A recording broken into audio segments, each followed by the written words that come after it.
In the beginning, there was nothing, and then 3 goddesses pulled up from the heavens and created the world of Hyrule.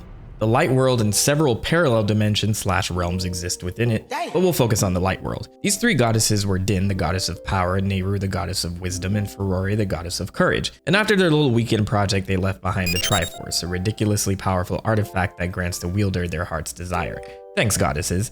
They left some safeguards on the Triforce though. 1. Only mortals can wield it, assuming it'll inspire hope among them. This was a mistake. And 2, it'll be under the protection of another goddess named Hylia, who had the authority of the realm. And suddenly a massive fissure in the earth pops open, and out comes this huge demon army led by a demon king named Demise. Was this some kind of cruel joke the other goddesses played on Hylia? They must have created these demons too. But speculation aside, Demise decides to take over the world and the Triforce, starting a massive war with Hylia. So Hylia protects the human race, known as Hylians, by sending them into the sky on a piece of earth, protected by a huge cloud barrier. The Triforce goes up with them. This land becomes known as Skyloft, but I have to mention the other races too, the most important being the Gorons, because we'll see them later on. But there's also the Kikwi, the Magma, the Parella, and the Ancient Robots. The other races had to fight this demon army alongside Hylia. No favoritism here whatsoever, but this plan worked, and they managed to seal Demise away after a long, grueling fight. As we all know, seals are meant to be broken, but Hylia was ready for this too. She created the Goddess Sword imbued with the spirit of Fi to be wielded by a chosen hero, and she cheats the rules put in place by the 3 goddesses by reincarnating as a mortal so she can use the Triforce in the future. Thousands of years pass and that mortal is born. Her name is Zelda. So much time has passed that these people have no clue about anything happening on the surface. This is also where we meet our very first Link, a knight in training who happens to be a childhood friend of Zelda. The people of Skyloft have these cool bird companions called Loftwings, and while Link and Zelda are taking a romantic flight together, a big tornado scoops her up and sucks her down to the surface. Oh no! Link returns to Skyloft all defeated, but a blue ghost thing leads him to the statue of Hylia where he finds the Goddess Sword waiting for him. Link is the goddess's chosen one, and that blue ghost thing is Fi, the spirit of the sword meant to aid him. So now that he's an official prophesized hero, Link must go down to the surface to find Zelda. And during his search, Link clashes with a demon lord named Girahim who aims to free Demise. Girahim goes after Zelda and her guardian Impa, so to escape, they jump into a gate of time into the past and destroy the gate on the other side to keep themselves safe. Meanwhile, the seal on Demise is weakening, so Link must defeat his corrupted form to buy time. Link strengthens his Goddess Sword to take on Demise and uses it to pass through the time gate to find Zelda in the past. When he arrives in the past, he sees Zelda, who regains her memories as an incarnation of Hylia, so she puts herself in crystal to strengthen the seal on Demise and upgrades Link's Goddess Sword to the Master Sword. So now with this all-powerful sword, Link returns to the present where Zelda is still suspended in sleep, and to relieve her of her sealing duties, he finds the Triforce in Skyloft and uses it to destroy Demise once and for all. The day is saved. Never mind. Girahim kidnaps Zelda to use as a sacrifice to resurrect Demise in the past. He is successful, and even though Zelda survives, Demise is fully resurrected in his true humanoid form. Link faces him once and for all, and with the powers granted by the goddess, he strikes Demise down with the Master Sword and absorbs his essence into the sword. But before he fades away, Demise curses Link and Zelda's bloodlines. All of their descendants will be forced to deal with his rage again and again. What an asshole. This is hotly contested to mean that every villain from now on is a reincarnation of Demise, but take this line as you will, Nintendo hasn't taken a stance on it. With the world safe from Demise for now, Link returns the Master Sword to the sealed temple on the surface, with Fi saying goodbye and accepting eternal sleep to complete the seal on the sword. Link and Zelda decide to remain on the surface to watch over the Triforce and build the kingdom of Hyrule. So sometime after this, people start to learn about the power of the Triforce, causing a great war in Hyrule with a tribe called the Interlopers that use dark magic to access the Triforce in the Sacred Realm. This pisses off the goddesses, who send powerful spirits of light to intervene, banishing the Interlopers to the Twilight Realm, a really crappy parallel dimension. Remember these people. In response, a sage named Rauru builds the Temple of Time at the sealed temple's location in Hyrule, sealing the sacred realm with the Master Sword serving as the key. Hyrule is peaceful again, and at some point Zelda's descendants become the royal family, with all princesses named Zelda after the original goddess incarnation. Oh, and their royal family crest is based on their trusty bird companions from Skyloft. Evil creatures are now attacking Hyrule. This is gonna happen a lot. Hyrule was in dire straits until tiny creatures from the sky known as the Minish descended and gave the hero of this time a blade known as the Pokori Blade, and a gift of magic called the Light Force. The hero saves the day and seals the beast in a chest called the Bound Chest using his Pokori Blade, and the Light Force was sealed within Hyrule's princess at that time, which would be inherited by her descendants from now on. Hyrule establishes a Pokori festival to celebrate all this. Peace returns. Hyrule is good for about another 100 years, but during the 100th Picori Festival, an evil Minish named Vaati appears and destroys his Picori blade, freeing all the beasts from the bound chest. More evil happens, and Zelda is turned to stone and kidnapped, so it's up to this new Link to stop all of this. Link is helped by a hat named Ezlo, who was a Minish sage and a mentor to Vaati. Vaati betrayed him by stealing a mighty cap he was creating as a gift to humans, and cursed Ezlo to become a cap himself. Ezlo and Link work together to fix the Picori blade, making it even stronger by infusing it with the 4 elements, upgrading it to the Force Sword. And with this new toy, Link takes out Vaati. Peace returns to Hyrule. Until it doesn't. Wait a minute, Vaati is not really dead. Somehow he returns, dubs himself the Wind Mage, and terrorizes Hyrule, kidnapping maidens. Another hero grabs the Force Sword and seals him inside. But remember, all seals are meant to be broken, so many years pass again, and this incarnation of Zelda is checking in on the seal with this incarnation of Link. The seal conveniently breaks and Vaati kidnaps Zelda, so using the Force Sword, Link splits himself into 4 Links, and after proving themselves to the Great Fairies, they gain access to Vaati's castle, sealing him into the Force Sword once and for all. Link saves Zelda and returns to being one Link. Peace returns to Hyrule. A lot of time passes, and this is also going to happen a lot. We turn our attention to the Gerudos, an all-female race who every once in a while produce a male, and this male is immediately declared their leader, and he goes by the name Ganondorf. And Hyrule, which is allergic to peace, launches into this large-scale civil war. Nobody really knows what caused this, but just know it happened and then ended at some point. And around this time, the Gorons and the Hylians are still kicking, but you also have the Gerudo tribe, the Kokiri of the forest, and a water tribe known as the Zora. And there's also the Sheikah, who are more or less ninja Hylians. So once peace came back to Hyrule, the king wanted to unify Hyrule under one banner. And this is when Ganondorf decides to bend the knee and start rubbing elbows with the king. Meanwhile, he's causing all types of problems across the land, like cursing the great Deku Tree, leading to its death. Because of his impending doom, the Deku Tree relies on a young boy named Link, along with his fairy companion Navi, to find a way to stop Ganon.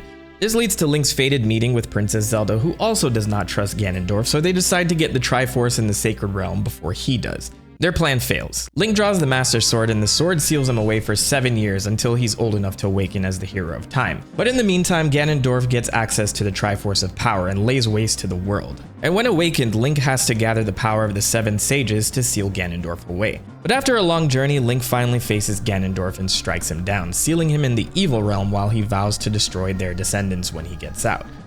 That sounds pretty familiar. Anyway, Zelda feels sorry for Link being robbed of his life and sends him back to his own time as a child to live out his normal life. So let's stop here because we'll be coming back to this moment a few times.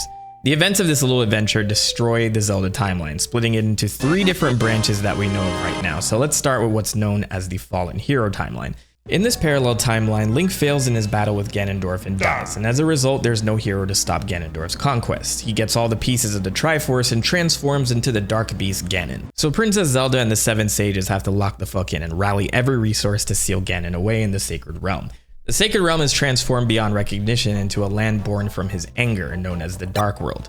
And Hyrule thought they were safe until some greedy bandits found their way into the Dark World, attempting to steal the Triforce. They're never heard from again. This leads the King of Hyrule to collaborate with the 7 sages to seal the Sacred Realm again, causing another major war dubbed as the Imprisoning War, because a bunch of demons start flooding out of the Sacred Realm. Hyrule is victorious, but the kingdom is a shadow of its former self. Still, a time of peace comes once again, until it doesn't. A significant amount of years later, an evil priest named Aghanim appears, kills the King of Hyrule, and brainwashes all of his men. His plan? Break the seal to the Dark World and release Ganon. He kidnaps a bunch of maidens who are the descendants of the 7 sages and offers them up to the Dark World. Things are looking pretty grim, and this version of Princess Zelda reaches out to the young boy named Link for help. He and his uncle are the final remaining Knights of Hyrule. I take that back. Link is the final member of the Knights of Hyrule. So he stops Aghanim, but it's too late. The seal to the Dark World is broken, but Link looks at the glass half full, and it gives him the opportunity to locate the missing maidens and Princess Zelda. But while he's at it, he finds the Triforce and slays Ganon once and for all. Finally, he's dead. I'm sure he won't come back. With Link's wish on the Triforce, he restores Hyrule to its proper glory, reviving the king and his uncle, and the Triforce once again remains in Hyrule.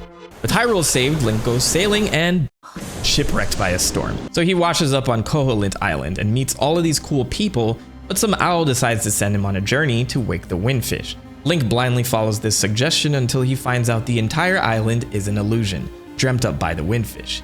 Wake up the Windfish and all those cool people Link met will cease to exist. But the mission must continue if Link is to leave the island, so he gathers 8 instruments across the island and plays the Ballad of the Windfish in front of a giant egg, which grants him access to fight the nightmares of the Windfish, and once that's done, the Windfish awakens and the island disappears.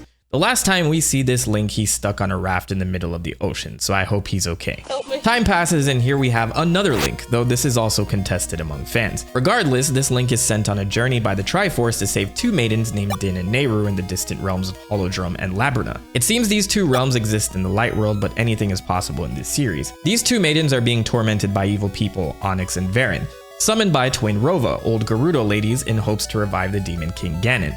Link thwarts both Onyx and Varin, but it's too late. Their villainy has lit the flames of destruction and sorrow, and by kidnapping Zelda, Twin Rova lights the last flame needed to revive Ganon. But due to the twins sacrificing themselves and not a proper vessel like Zelda, they revive a rage-filled, incomplete version of Ganon, which Link quickly dispatches and seals away once again.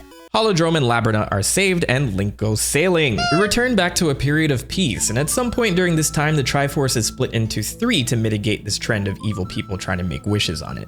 The Triforce of Wisdom stays with the royal family of Hyrule, the Triforce of Power somehow stays with a sealed Ganon, and the Triforce of Courage remains with the chosen hero and his descendants. All those details aside, we return to the perspective of the brand new Link, who is an apprentice of a blacksmith. And while making a delivery to Hyrule Castle, another evil guy named Yuga shows up and transforms a descendant of one of the 7 sages into a painting. Looks like duty is calling, new Link. Oh, I guess you're not ready yet. Well, with the help of Princess Zelda and a guy in a bunny costume named Ravio, Link goes on a journey to find 3 pendants that will give him the ability to wield the Master Sword, and he is successful. But right as he gets the ability to wield the sword, Zelda is turned into a painting by Yuga and whisked away to another dimension known as Lorule. Clever, right? This is the inverse dimension of Hyrule, a kingdom that once had its own Triforce, but instead of splitting it up into separate pieces to keep it safe, these people just destroyed it entirely, leading the land to ruin. Yuga, originally from this dimension, successfully resurrects Ganon and merges with him. And to counter this, Link works with Lorule's princess, Princess Hilda, to rescue the 7 sages across the kingdom, who come together to create the Triforce of Courage for Link. But plot twist! It was Princess Hilda's plan all along to try and get her hands on Hyrule's Triforce to restore her land, and she had originally sent Yuga to steal it. But my guy Yuga one-ups her and betrays her, stealing everyone's Triforce piece, so Link has to deal with him now. And this all started with him just trying to deliver a package. Link is victorious and Princess Hilda tries to make amends. Also, the guy in the bunny suit has been Link's Lorule counterpart this whole time. Ravio and Hilda choose to step up to restore Lorule, while Link and Zelda return to Hyrule, using a wish on the Triforce to restore Lorule back to a prosperous land, and everyone lives happily ever after. This timeline we're in doesn't stop there. More time passes, and at this point, I don't even know how much, and the Zelda series has never been good at specifying this. But here we have a new Link, whose adventures lead him to a nearby kingdom of Hytopia. This kingdom is all about fashion, with its princess, Princess Styla, how clever, being hated by a witch named Lady Maud. She hates the princess so much she sends her a curse disguised as a gift. And what is this curse? Being forced to wear an ugly jumpsuit. The kingdom was in shambles. Okay, maybe this part of the timeline isn't that important. Just know that Link goes on another journey with Rink and Bink to break this curse. That's not their actual names, but these are meant to be separate individuals this time, so I just wanted to differentiate them. They break the curse and Styla can go back to wearing her high-end clothing. Hytopia is saved and we never know what happens to this kingdom after this, but the Zelda Encyclopedia says that at some point it merged with Hyrule, because Hyrule is going through a golden age. This is truly a time of peace. With the full Triforce back in the hands of the royal family of Hyrule, generations of kings and Zeldas create a flourishing kingdom. But one king felt his son was a fuckboy and decided to hide away the Triforce of Courage in a building known as the Great Palace. And before dying, this king casts a spell on all of Hyrule that would one day choose the proper person who is worthy of claiming the Triforce of Courage. The only person that knows about this is his daughter, Princess Zelda. So he dies, and things go to shit after this, and the incompetent son becomes king, inheriting the Triforce of Power and Wisdom. And then some random magician with evil intentions pushes Hyrule's new king to try and get the location of the final piece of the Triforce from his sister, but she refuses. So in response, the magician casts a spell on her to put her into an eternal sleep. And he just dies after casting this spell, by the way. What an asshole. There are theories that this guy was being manipulated behind the scenes by Ganon, but nothing explicitly states this. Anyway, the king regrets the way he treated his sister and places her in a location called the North Castle, where she will continue to sleep for many, many years. And this king makes a decree that every woman in the royal family from that point on will be named Zelda, which I thought was already the case, but whatever makes him feel special. Fun fact, the story I just told you about this specific Zelda is the actual Legend of Zelda. Anyway, despite his regrets, this guy sucks at being king, and Hyrule goes into a state of decline. With many years passing, people start to forget the Triforce of Courage was even a thing. I guess enough time has passed and someone figured out how to revive Ganon, and he's back in the Light Realm now, causing all types of problems. He steals the Triforce of Power from the royal family and lays waste to Hyrule, forcing people to live in caves. The current Princess Zelda pulls a last-minute move and splits up the Triforce of Wisdom to keep it away from Ganon, and scatters it across Hyrule and sends her nursemaid Impa to go find help. Enter Link, a young boy who single-handedly finds all of the Triforce of Wisdom pieces, walks into Ganon's spot, and just kills him. It was murder in there. After all this time and all these Links that have either failed or had to seal him away, this little kid makes Ganon explode into a bloody mess. It's great. A few years pass and this Link is all grown up, cleaning up Hyrule and offing the remainder of Ganon's minions. But there's one last errand to run: awaken the sleeping Princess Zelda. Not this one.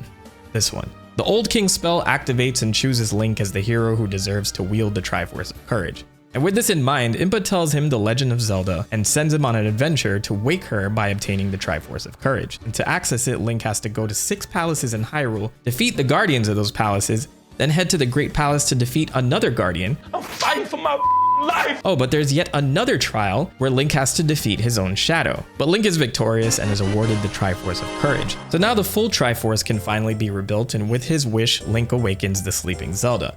Everyone is happy again, and he gets a kiss. After this, it's not clear what happens in this timeline. In fact, so much time passes that it almost feels like a reset button was pushed. But a race called the Zonai comes from the islands in the sky and descend upon Hyrule. This sounds familiar. But the state of Hyrule when the Zonai descend is unknown and left up to interpretation, though the developers have stated in interviews that Hyrule as we know it could have been completely destroyed long before this happens. More time passes and there are only 2 Zonai left. This guy named Rauru, not that one, and his sister Mineru. Sonia is a Hylian priestess around this time and a furry, so she marries Rauru. Is somebody gonna match my freak? And they go on to found the Kingdom of Hyrule. Again. Meanwhile, another male is born in the Gerudo tribe, and you all know what that means. It's Ganondorf time, and as usual, he wants to rule Hyrule. By force. So even though no one trusts him, he rubs elbows with King Rauru and Queen Sonia. And then a Princess Zelda from the future arrives? What is happening right now? I think we're too deep into this timeline. Remember all this happened, but let's pause and head back in time. Remember this moment? We're back, and instead of Link getting offed by Ganondorf, he's sent back in time to live out the rest of his childhood. But first, he warns the royal family that the Ganondorf of the past plans to take over the world, and by doing so, Hyrule remains peaceful. So since his fairy companion Navi decided to just bounce, he goes on another adventure to search for her. This little imp, known as the Skull Kid, got his hands on a cursed mask known as Majora's Mask, and finds Link in the forest and begins to terrorize him. This leads Link to a world known as Termina, which is a parallel realm according to the Zelda Encyclopedia. And in this world, the Skull Kid has jump-started the apocalypse, with the moon set to collide into Termina in 3 days. So with his Ocarina of Time, Link must constantly reset time in Termina before the end of the final day, while simultaneously helping people with their problems. This all happened because Skull Kid felt abandoned by his giant friends, leading him to steal this mask with all of this cursed power. So anyway, Link must liberate these giants and in the end summons them to stop the moon from its collision into Termina. Majora's Mask decides to abandon Skull Kid because he can bring the end of the world himself, but Link hunts it down and destroys it once and for all. The giants and Skull Kid make amends and the powerless Majora's Mask returns to its true owner, while Link continues to live out the rest of his life. Meanwhile, Ganondorf is in jail and they decide it's best that he gets clapped. So the sages come together to execute him, but remember, this guy is still chosen by the Triforce of Power.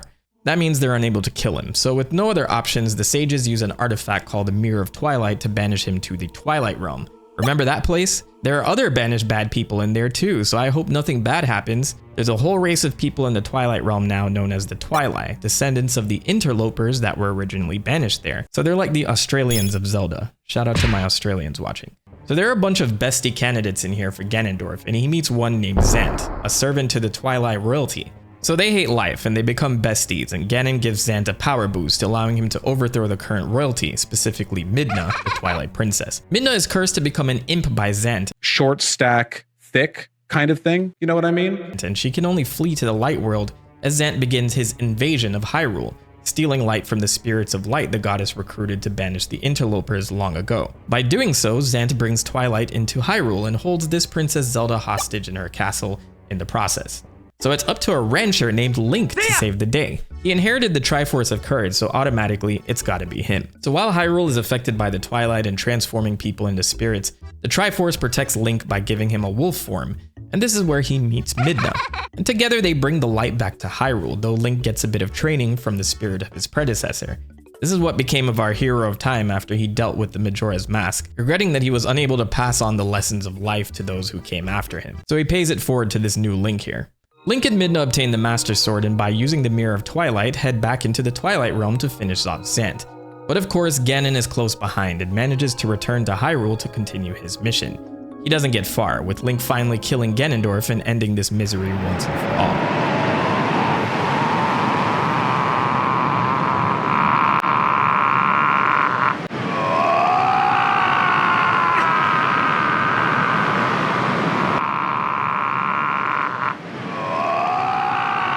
Midna, now restored to her true form, heads back into the Twilight Realm and severs the link between the two realms.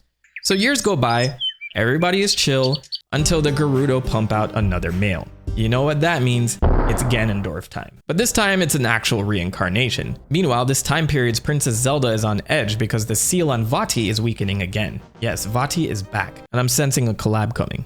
So Zelda asks her friend named Link to protect her and her girls while they investigate the seal in the Four Sword Sanctuary. But oh my god, Shadow Link snatches all of them up and seals them in crystals. So Link has to grab the Four Sword and split into 4 links to go track down Shadow Link, but in the process, Vati gets out of his prison. Hyrule is fucked. Not to mention all of this is occurring because our friend Ganon stole a trident and a mirror with dark magic and set a bunch of things in motion at once to distract Link while he's handling business. Luckily, there's 4 of them. So the Links have to track down the maidens, save Zelda, stop Shadow Link, defeat Vati, and finally Ganon himself. In their final battle, the Links seal him within the Fourth Sword, and Vati is dead until further notice. Peace returns to Hyrule, and Link brings the Four Sword back to its pedestal while the maidens place a barrier around it for good measure. Now this timeline has reached the moment where we have no idea what happens for a very long time, which brings me back to that awkward situation between King Rauru, Queen Sonia, Ganondorf, and the future Princess Zelda. How could this moment exist in 2 timelines? We don't know. We don't know which timeline led to these events. It's so far in the future that the timelines may have even merged at some point. So Ganondorf is here making the people of Hyrule super nervous, and rightfully so because he assassinates the queen. And if that wasn't enough, he takes a powerful artifact from her known as the Secret Stone, which makes him more powerful and demon-like. This obviously starts a war, so King Rauru and his 5 sages fight Ganondorf, but like most other times, they can't kill him, so it's time to slap another seal on that bitch, which is essentially letting some other generation in the future handle it. Wait, the future? Zelda's from there. So yeah, unable to get back to the future and realizing she needs to take action to save her time from Ganon, she decides to stay in the past to restore the busted Master Sword that arrives with her over the course of a millennia. How does she do this? She swallows a secret stone, forced to become an immortal dragon that will bathe the sword in sacred energy for thousands of years until it's needed.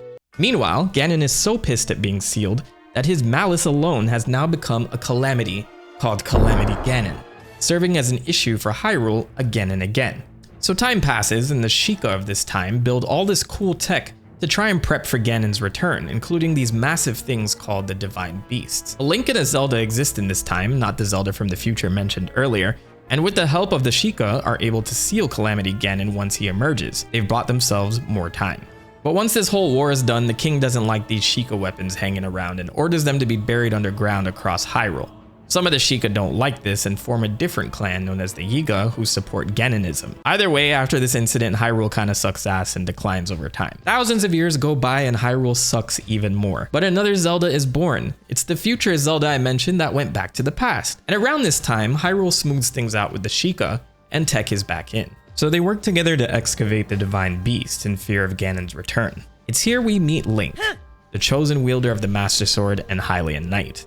He, along with the 4 pilots of the Divine Beasts, are known as champions. So Link is chosen to be Zelda's protector, who is working on getting her sealing powers up to snuff for Ganon's reawakening. And as prophesized, Calamity Ganon reemerges, but this time he decided he's not dealing with fighting the Sheikah tech again, and uses his malice to possess their army and the Divine Beasts. Unfortunately, his incarnations that possess the beasts murder the champions within them. Now it's just Link, who puts up one hell of a fight, but he is also struck down. Zelda can only place him in sleep for 100 years in the Shrine of Resurrection, and goes to deal with Calamity Ganon by herself. With her sealing powers awakened, she's successful in sealing him, but at what cost? Yeah, to maintain this seal, she must imprison herself inside it, and things suck for another 100 years. But there's hope! After all this time, Link is fully healed and awakens. But wait a minute, we pause here once again. There was one more timeline we needed to explore, so we'll come back to this moment. So for the last time, I bring us back to this point in the timeline. Sure, Link is sent back in time to live out the rest of his life, but what about this world right here that Link saved with Zelda and the others? Well, Ganon was sealed within the Dark World, Evil Realm, Sacred Realm, whatever you want to call it, after he was mollywopped by Link. So everything should be safe, right? Of course not. After ages pass, the seal the Seven Sages put on Ganon breaks, and he escapes using the Triforce of Power to mess up Hyrule yet again. Because Zelda moved Link elsewhere in the past, I guess his Holy Spirit went along with him. So there's no hero in this timeline when shit hits the fan. So the king and the people can only do one thing: pray. So in this situation, the three goddesses must have realized how they were, because they decided to step in after all this time. And they instructed chosen folks to flee to the mountaintops and then flooded out Hyrule to start everything over. The king of Hyrule decides to stay with his kingdom as it floods, so he and Princess Zelda of this time split the Triforce of Wisdom into two, with him holding on to one as he stays underwater, frozen in time, and Zelda takes the other to the New World. A vast sea with a bunch of islands, the same mountaintops that the people fled to. And in this new world, the Zora evolved to become a bird-like flying species known as the Rito, while the Kokiri evolved into a smaller race known as the Koroks. And yes, the Gorons made it out too. Hundreds of years pass and Ganondorf survived, of course. His first order of business? Find the Triforce of Wisdom. So he sends minions to kidnap a bunch of maidens with the goal of finding that time's Princess Zelda. One of these maidens happens to be the sister of Link. However, this Link is different. He has no connection to previous Links, he's just Link. So anyway, he has to find his sister and works with Tetra, a spunky captain of a band of pirates that agrees to go with him.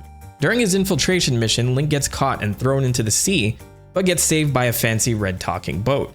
A boat from the gods, if you will, named the King of Red Lions. And they sail the Great Sea together in search of Goddess Pearls, which will grant him access to the Master Sword he'll need to defeat Ganondorf. With his new fancy sword, Link returns to Ganondorf's fortress to rescue his sister and the other maidens, but he gets wrecked again, and they realize the Master Sword is lacking its usual power. While this is happening, Ganondorf realizes Tetra is in fact the Princess Zelda he's been looking for. So everyone is forced to escape underwater to the old Hyrule, where they discover their boat friend here is the last king of Hyrule. With Zelda safe for now, Link and Boat go to restore the Master Sword. And while they're on this errand, they decide to find the 8 missing shards of the Triforce of Courage that was left behind by this Link here. Now that he has everything he needs to become a hero, Link is recognized as the hero of the winds by the gods.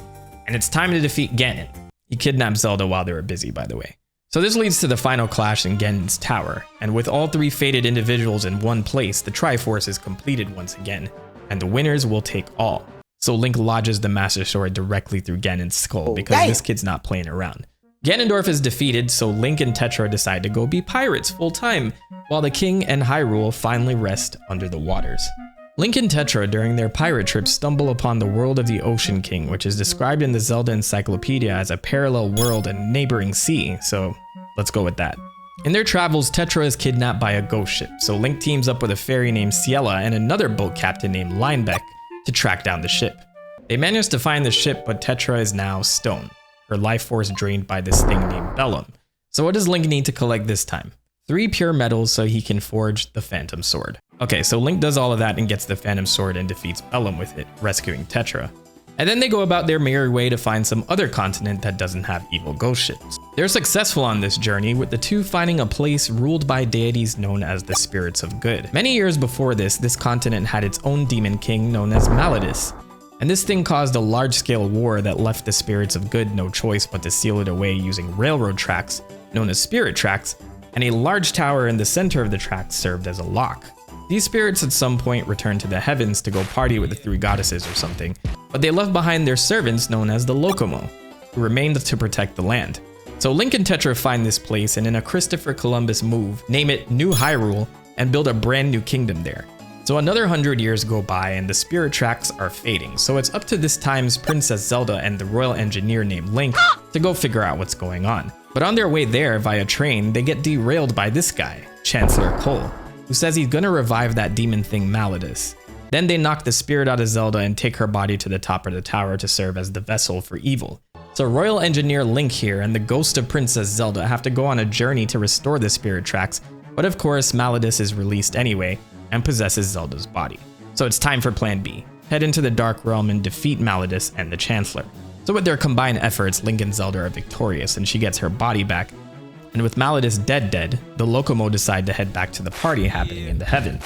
So as of right now, the fate of New Hyrule is unknown, and after this, time passes, we're back in the Hyrule that was founded by the Zonai. That brings us back to a healed Link, awakened in a time period 100 years past his own and without his memories.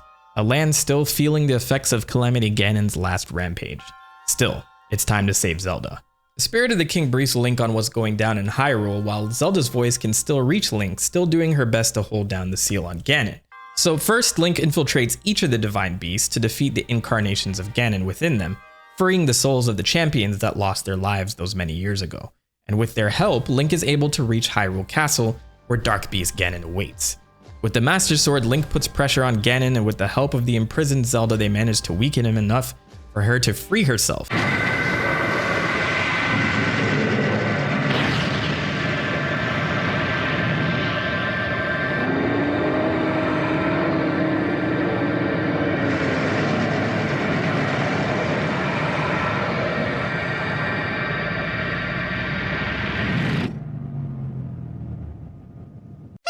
It's time to rebuild. Psych! Ganon is still kicking somehow. His sheer essence is causing people in Hyrule to get sick from this darkness jello called gloom. While Link and Zelda check under Hyrule Castle to see what's going on, they find the sealed mummified corpse of Ganondorf, along with one of those secret stones we saw back in Raru's time. Raru's arm, which is apparently the last thing holding the seal together, falls off, and Ganondorf, the actual one, awakens. Link tries to end him, but his power isn't enough, and the Master Sword shatters. Ganon hijacks Hyrule Castle, raising it into the sky, while Zelda falls into the depths below, Link unable to catch her. But that secret stone she found saves her, sending her back to the ancient days of Hyrule, where she meets King Rauru and Queen Sonia, along with the damaged Master Sword. So that's what happened. Meanwhile in the present, Link, who has had enough of this shit, has to find new sages to awaken to help him defeat Ganon. But without the Master Sword, he's still out of luck. Wait, what's that in the sky?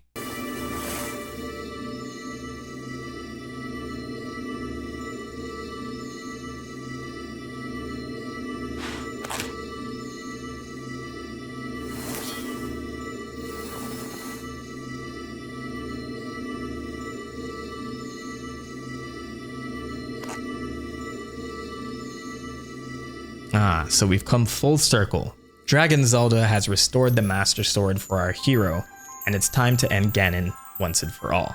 Link heads back to Hyrule Castle and squares off with this juiced up Ganondorf, but in his desperation, he swallows a secret stone and also transforms into an immortal dragon.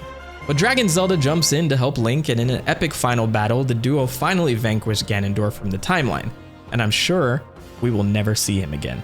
But as a final parting gift, the spirits of Queen Sonia and King Rauru restore Zelda to her normal form.